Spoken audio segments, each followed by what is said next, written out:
How much pressure are Republican lawmakers on Capitol Hill getting from their constituents? And a lot of them have major donors who are invested in the stock market, and they're terrified. Oh no, the major donors. Everybody, we need to check in with the poor donors and how they're feeling. Now look, this morning, Steve Doocy, or I should say, since this video is probably gonna be posted way later, earlier this week, Steve Doocy pointed out that Republican donors are likely freaking out as their portfolios were hit hard by Trump's announcements of tariffs that he's going to implement on our trade partners, which he then paused for 90 days.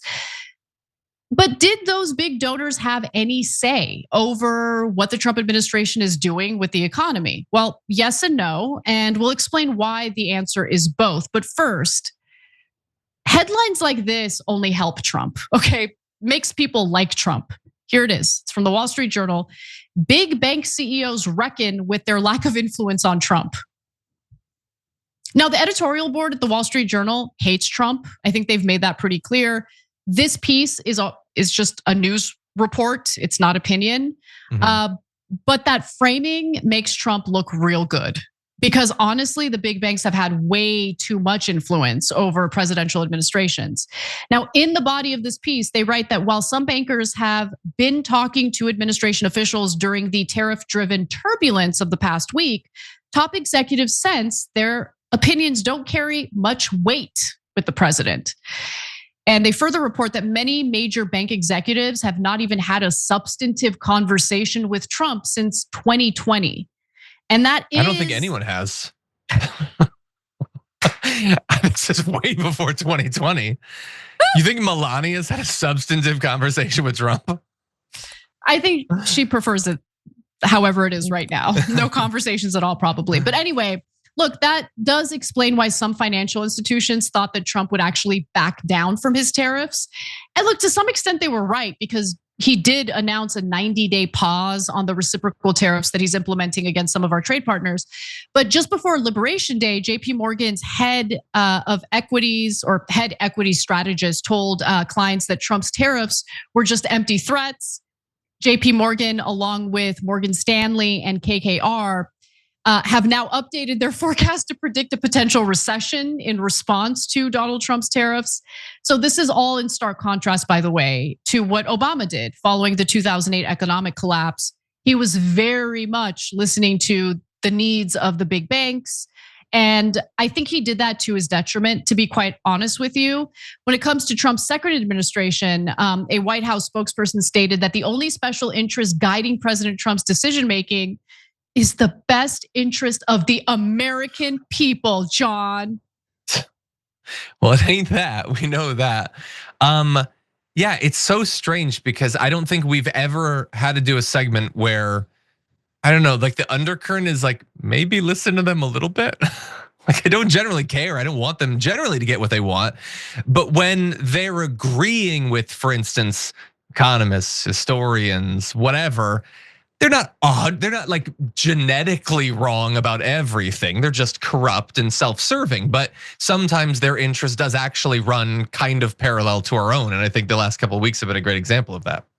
No, look, you just hit on exactly what I wanted to say about this entire story.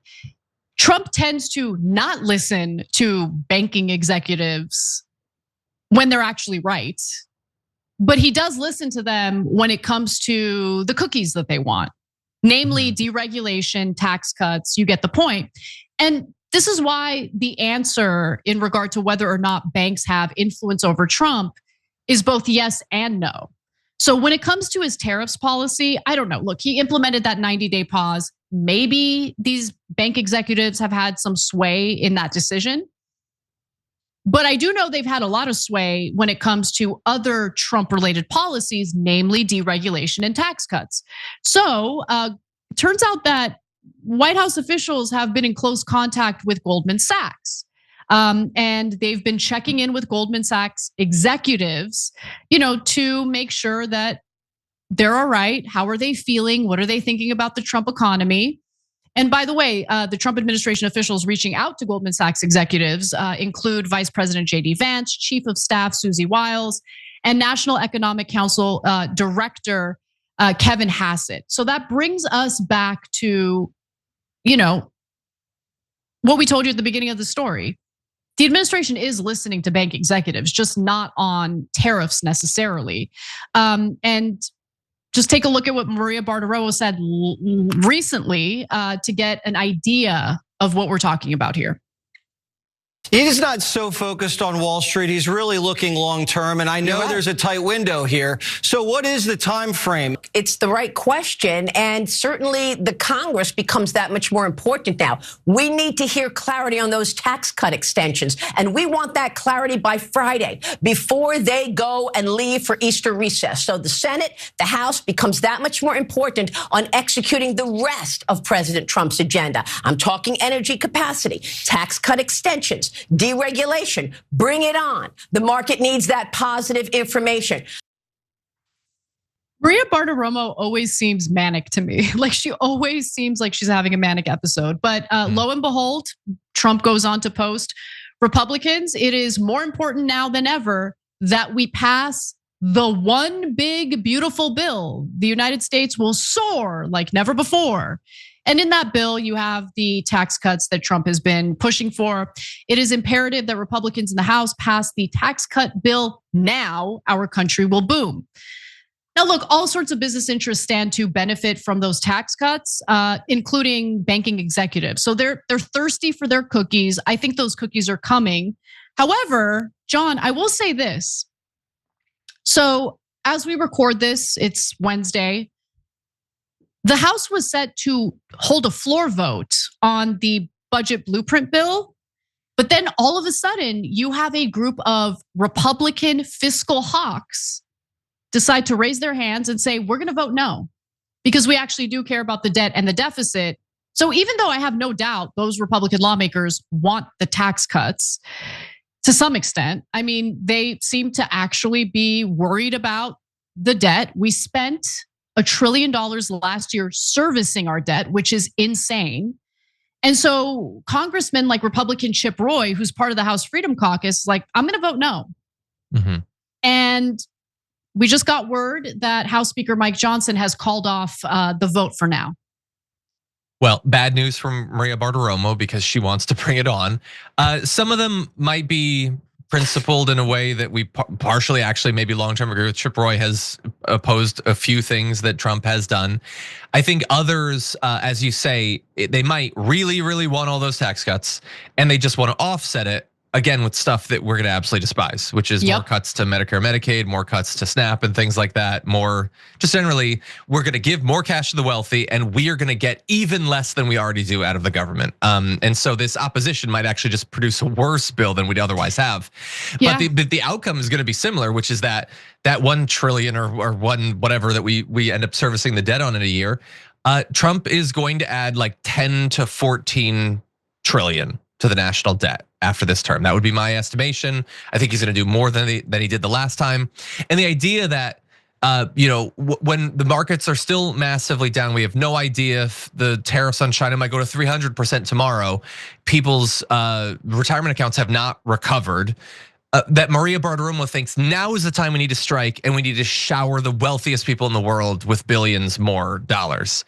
Like it's insult to injury, but that's our priorities. Yeah, I totally agree with your analysis there. And I'll just say one other thing. So it is true that members of the House Freedom Caucus might be totally fine with the debt-inducing tax cuts that Trump is pursuing. They absolutely do want to cut more spending. That is their goal. And they've stated that multiple times. However, they're going to run into a brick wall when it comes to the Senate, because the Senate is not okay with the cuts to some of the social safety net programs that have been proposed by the House version of the budget. So they've got a long road ahead of them. I think it was probably smart for Speaker Johnson to postpone the House floor vote. I don't think it would have passed. Maybe it wouldn't have passed for the wrong reasons because it didn't have enough cuts to the Freedom Caucus's liking. But if they do go through with those cuts in the House version, they're going to run into that brick wall in the Senate. So we'll see how this plays out. But it's not looking good for the big, beautiful bill at this very moment. So we'll stay on the story and give you updates as it develops. Every time you ring the bell below, an angel gets his wings. Totally not true, but it does keep you updated on our live shows.